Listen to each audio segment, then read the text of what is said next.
'cause I love this land. It takes my breath away.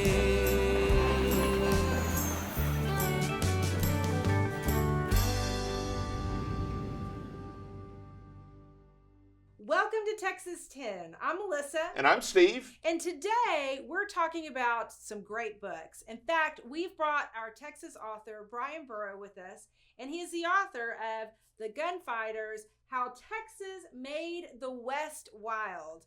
And while we all know Texas is a colorful state, I think today you're going to hear just how colorful it is and how we got here. So welcome, Bryan.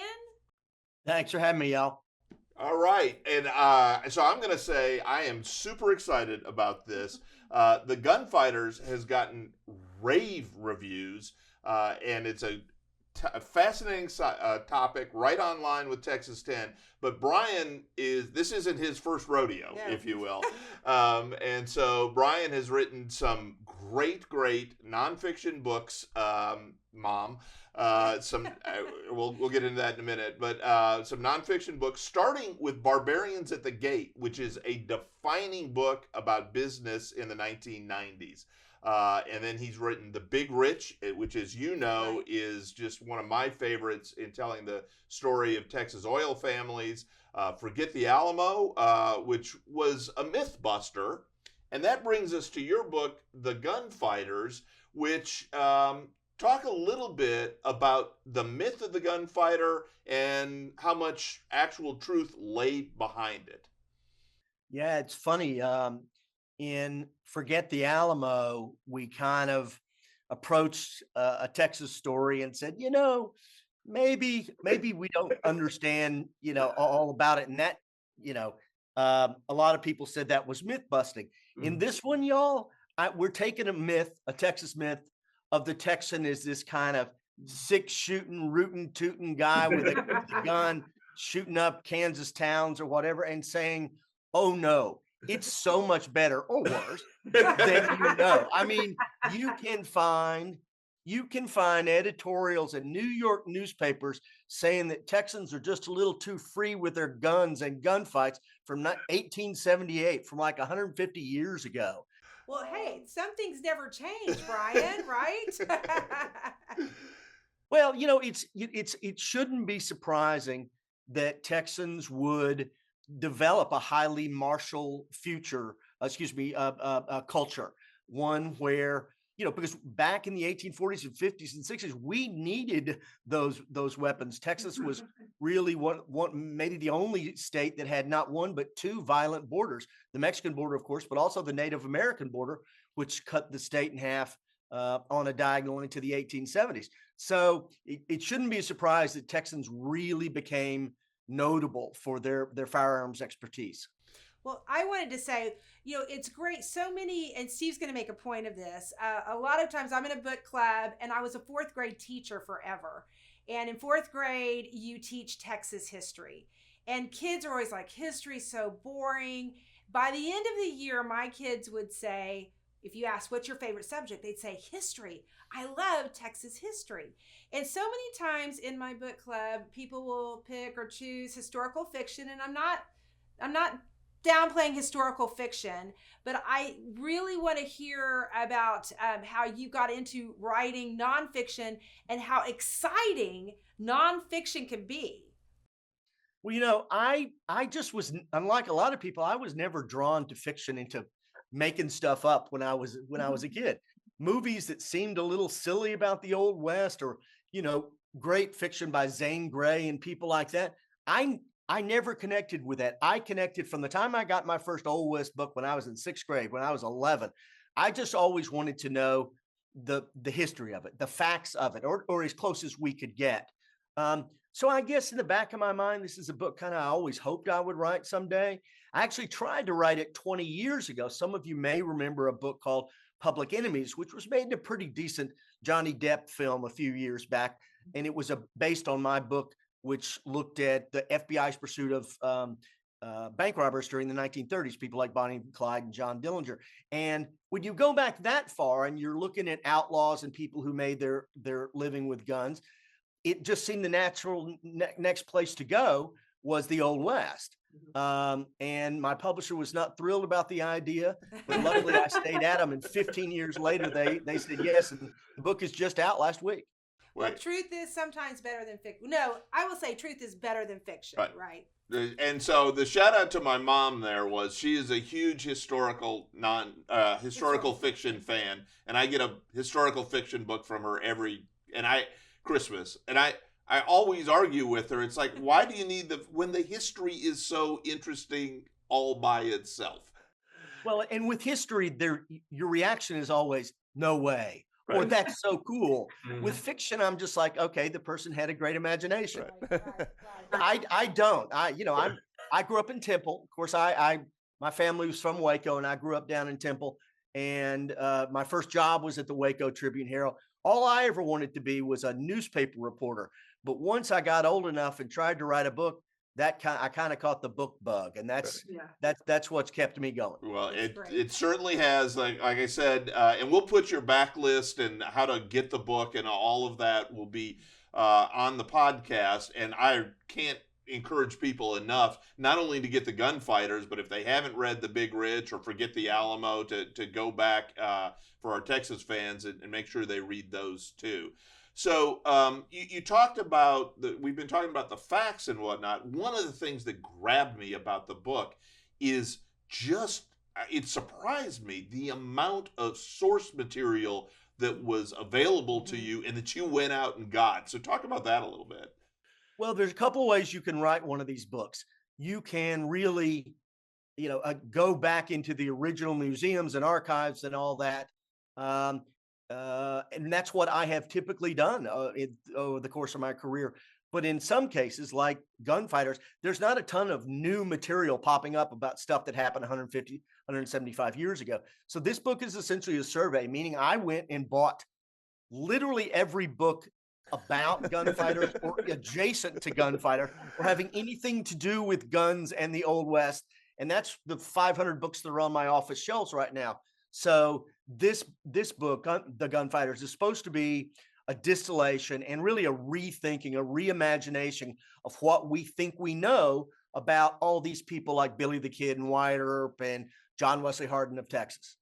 And so for our reader or for our watchers, when he says 500 books, that is not an exaggeration or hyperbole. And one of the things I want to thank you for is in the book, you're great at footnotes. Your footnotes are as good as your text. And the reading list and whatnot. So if you want to go even deeper and I think you will, once you've read The Gunfighters, all of that's easy and available to you. And so that is a little bit different to see the footnotes written in I'm going to call it a conversational style. Right. Talk about that a little bit, why you do that. Well, two reasons. One is when I thought, who wants to read a book about the Old West? I thought, there are a lot of people I think out there that are interested but don't know really where to go. They're not going to pick up, their first book is unlikely to be a 500-page biography of Wyatt Earp. Right. And so I wanted something that would essentially give you the entirety of the gunfighter era, what I'm calling the gunfighter era from 1865 to 1901, that would my goal was to try to tell all of it. All the big name gunfighters, as well as dozens that you've not heard about, in one storyline. And so part of that, if you're writing what is essentially trying to be a book that introduces a lot of people to territory that maybe they don't know, what was really fun for me was, in the footnotes to say, okay, if you're really interested in Wyatt Earp, here's the 3 books you want to read. If you really are interested in Jesse James, here's what you want to do. And so that's fun because that's just fun. I've had a lot of nice reaction to that. Right. Yeah. So you mentioned Wyatt Earp and Jesse James there, who are not Texans, but the book is how Texans made the West wild. So talk a little bit about that, the impact that Texas had on gunfights in Kansas and Tombstone, Arizona, and that sort of stuff.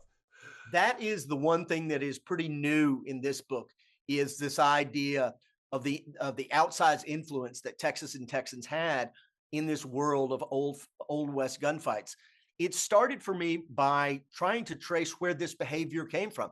Why were, and we now know that it's true that, the Old West, after many years of debating this, we now know from new data techniques, was pretty darn homicidal. I mean, it was not New York or Baltimore. It was every bit as violent as some of these old Westerns might suggest. So my first challenge was, well, why is that? What was it about the Old West? And so I tried to find the predecessors of Old West gunfighters, and I decided the only people in America that were lining up to shoot each other before the Civil War were duelists, people involved in duels, primarily in the antebellum South. Well, Texas, as you know, was every inch a Southern state as well as a Western state. And when those male honor codes, the things that gave rise to the duels, when they hit Texas, and especially in the incredible 10 years of violence that Texas suffered after the Civil War, it made Texas, without a doubt, especially Central Texas. You can read academic analyses that will tell you that Central Texas in the 10 years after the Civil War may have been the single most violent place in American history, all of which is kind of interesting. And maybe we'd be talking a little bit about it in something that's just about Texas history. But that violence didn't stay in Texas. It spread because Texans developed the first great frontier industry, open range cattle in ranching. So Texans, beginning around in the late 1860s, began needing to drive these cattle up to northern markets. So they drove them to Kansas, they drove them to New Mexico, to Denver. And that's really where you see the first explosion of gunfights that people began reading and writing about.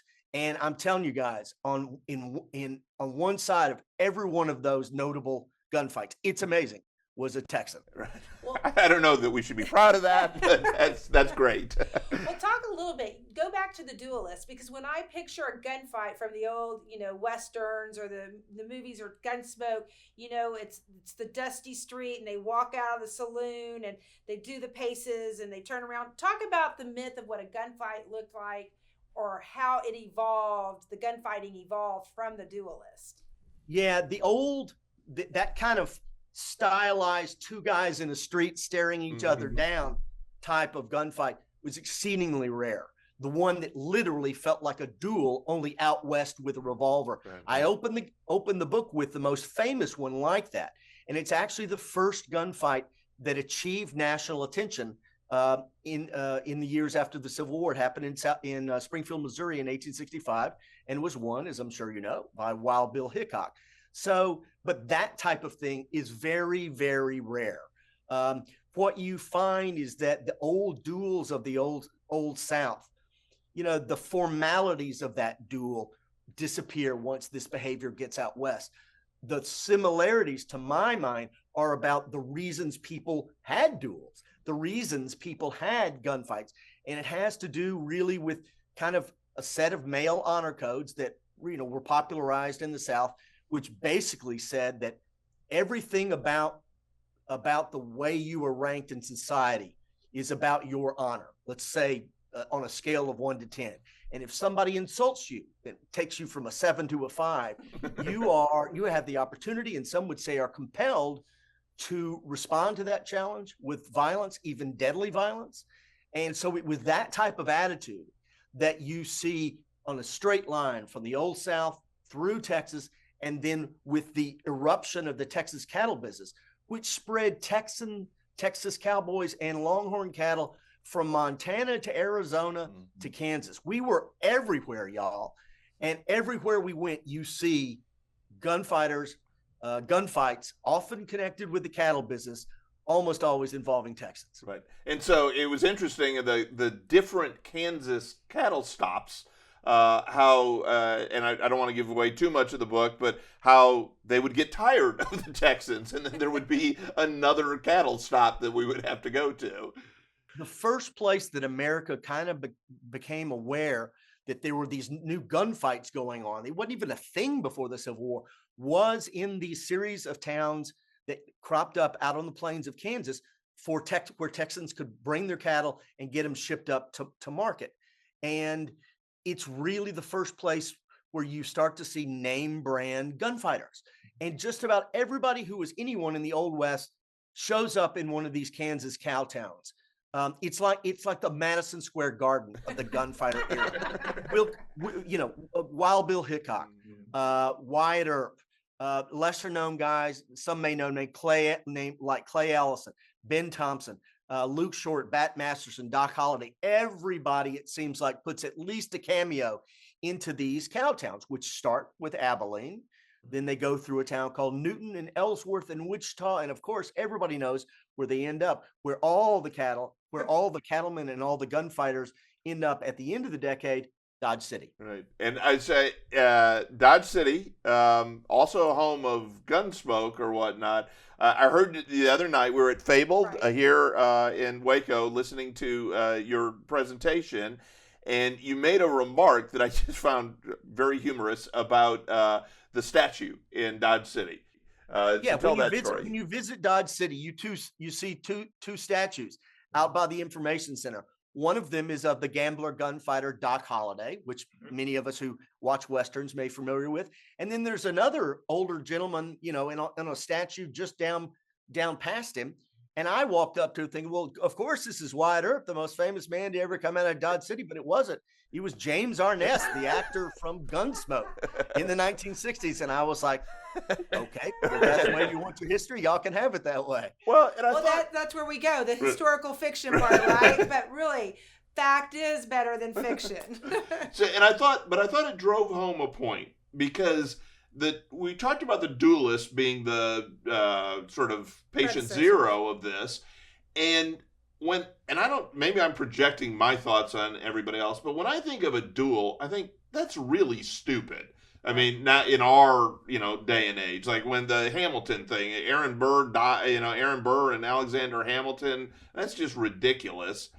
But when I think of the gunfighters, that's not the first thing that comes to my mind. And what comes to me is because of Hollywood, because I'm conditioned, like Melissa was saying, the dusty street and whatnot, the high noon sort of stuff seems more heroic than a duel. Do you get that sense?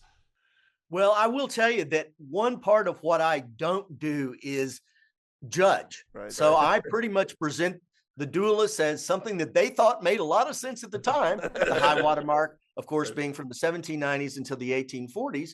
And then it kind of made less sense. And, a lot of the gunfights you can read, and some of them seem the one with El Fuego Baca, a young Hispanic guy facing off against 45 Texas Cowboys. You kind of go, really? Who thought that was a good idea? But if you try to understand their values at the time and how a man, especially a young man, is supposed to respond when someone disses him, when somebody tells him, calls him a name. Back in those days, if you had a gun, you had a knife, the go-to move was to draw it. And so I just try to judge them on the standards of their day, even though, I could certainly step around here, have a beer or two and go, some of that stuff was just nuts. That's not what I write in the book. So we'll talk about that particular gunfight. That was amazing to me. The one with what's Baca. Yes, that is an amazing one to me. Well, I expected going into this that there would be a lot of gunfights in Texas.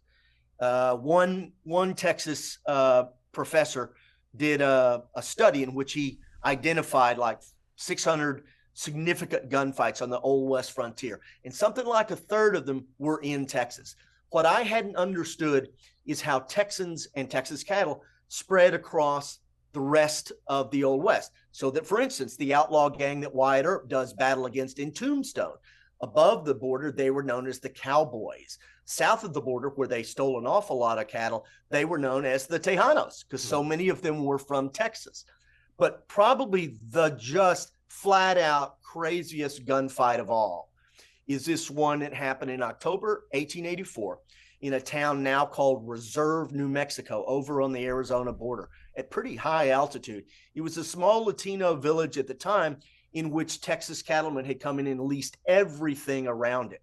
And one of the young Latino men, a teenager named El Fuego Baca, got a little tired of the Texans. And when one of them started getting a little Well, they actually did stuff like this in the Old West. This young man got up on his horse. He'd had a few, and he starts shooting his gun in the air. And El Fuego Baca said, well, that just shouldn't, somebody should do something about this. And an older gentleman said, oh, no, we don't mess with the Tejanos. They will cause trouble. And El Fuego Baca said, well, there's at least one Mexican in this town that will take these guys down. So we went and he arrested the guy. Long story short, when he turned him in at the courthouse the next morning, guy paid a $5 fine, don't you know? El Fuego Baca walks out into the town square, and there are 80, count them, 80 Texas Cowboys who are not happy about this arrest. It's said that some of them began yelling unfortunate names. El Fuego Baca lit off running down a lane, ended up in a small adobe home. When the Cowboys came to get him, they tried to kick down the door. He shot through the door and killed the first one, at which point all hell breaks loose. And you have 80 Texas Cowboys opening fire on this single little house. And they fire it like for 5 minutes. At the end of the 5 minutes, they stop. And what do they hear? And El Fuego Baca starts shooting again. And they're like, how is this guy still alive? So they open fire again, another 5 minutes, 10 minutes, 15 minutes, they stop. He starts shooting back and hits somebody. He's still doing it. The gunfight goes on like this. It starts at 10 o'clock on a Thursday morning. At nightfall at like 6 o'clock, they're still firing at this guy, and nobody can understand how he could possibly be alive. We now know that El Fuego Baca lived because the floor of this little adobe house was 18 inches below ground level. So he could lie flat, and the gunshots were going over him. So when the Cowboys show up the next morning to now we're going to kill this guy, they smell bacon and coffee, and he's making himself breakfast inside this house. So, of course, angry Texans being angry Texans, they open fire again. And again, all day like another 8 hours of gunfire. In all, 4 Texans die. And when finally the law gets there and trots poor El Fuego Baca out, he's untouched. He goes to trial. He is judged innocent at 2 murder trials, and ends up let's just say a hero to an awful lot of New Mexicans, especially Latino New Mexicans. Well, good for him. It sounds like a Tarantino movie to me, yes. Although maybe not enough blood. And going back to the Duelist, one thing that grabbed me was maybe the intensity ramped up so much because of changes in technology. Between what the Duelists had and the skill level that the gunfighters actually had. So, well, I think that's exactly what happened in the antebellum South. When you're talking about a duel, you're talking typically about smoothbore flintlock pistols. Mm-hmm. So bang, and then it takes 30 seconds to reload, then bang. Mm-hmm. Obviously not a terribly efficient weapon, especially if you were fighting a Native American, a Comanche, who could run you, he could fire 5 arrows in the time it takes you to reload a single gun.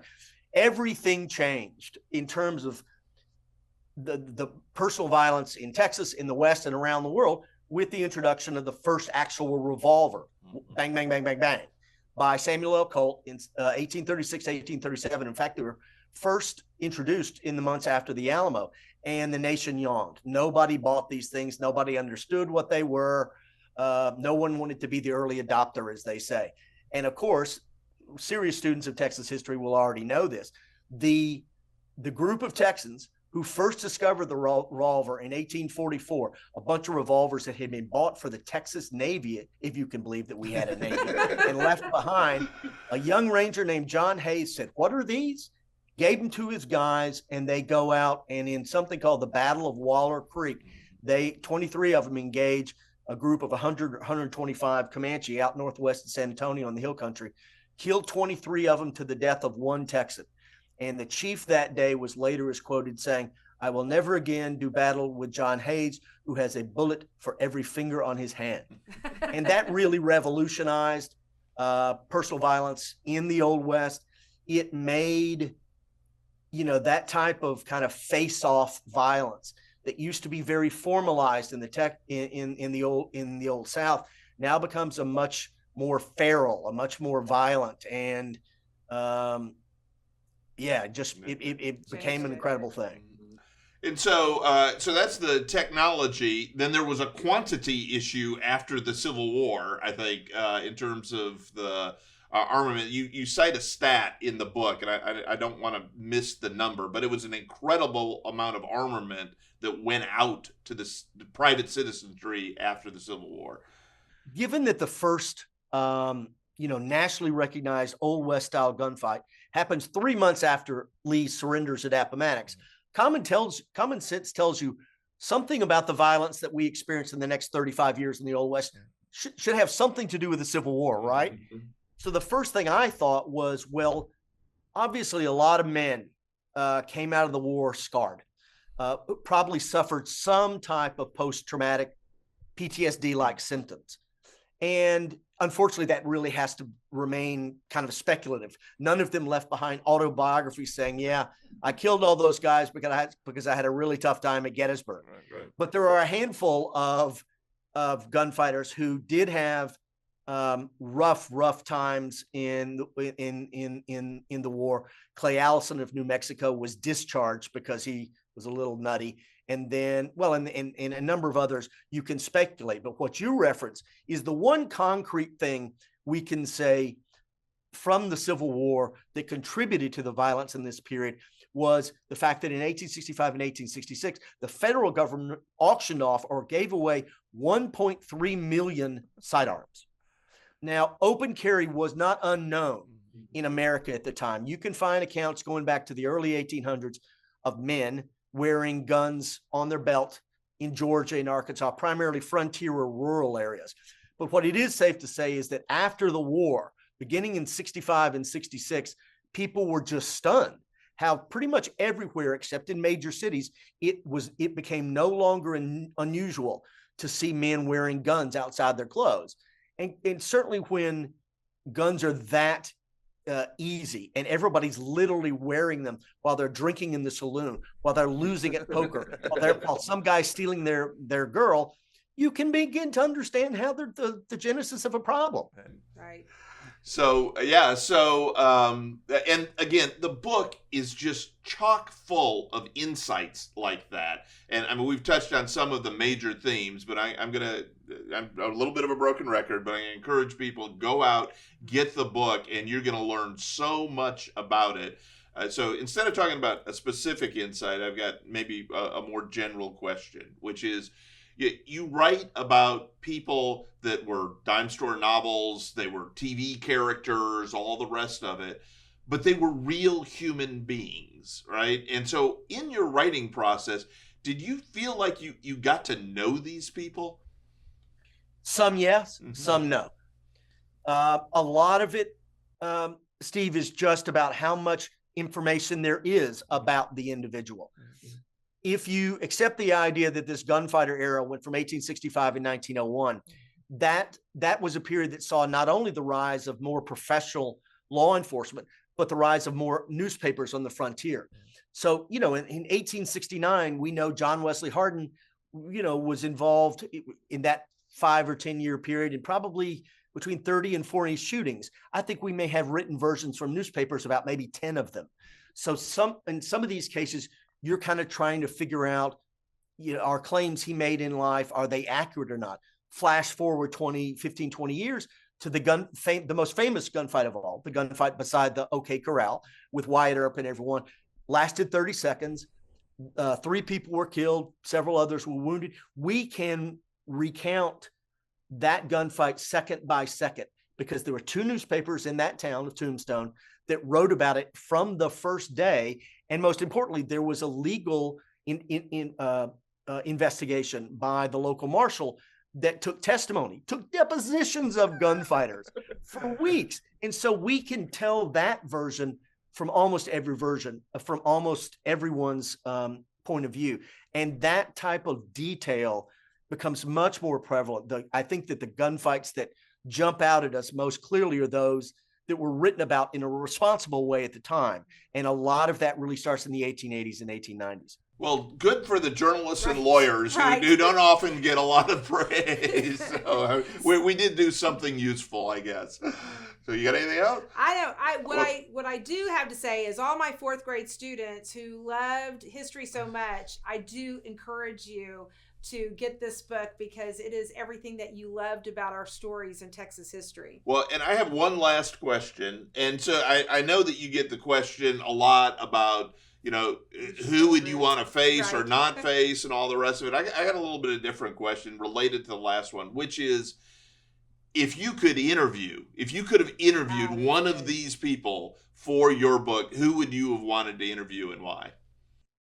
It's tough. The one I'd want to spend time with would be Wyatt Earp, because, I'm writing about people who shoot each other. And let's just say that there are some in this book that you might want to not hire as a babysitter. You might not want to have them to your dinner party. Right. Wyatt Earp seemed like a grown-up. He has a great moral authority. So I would want to meet him, but I think he's a boring interview.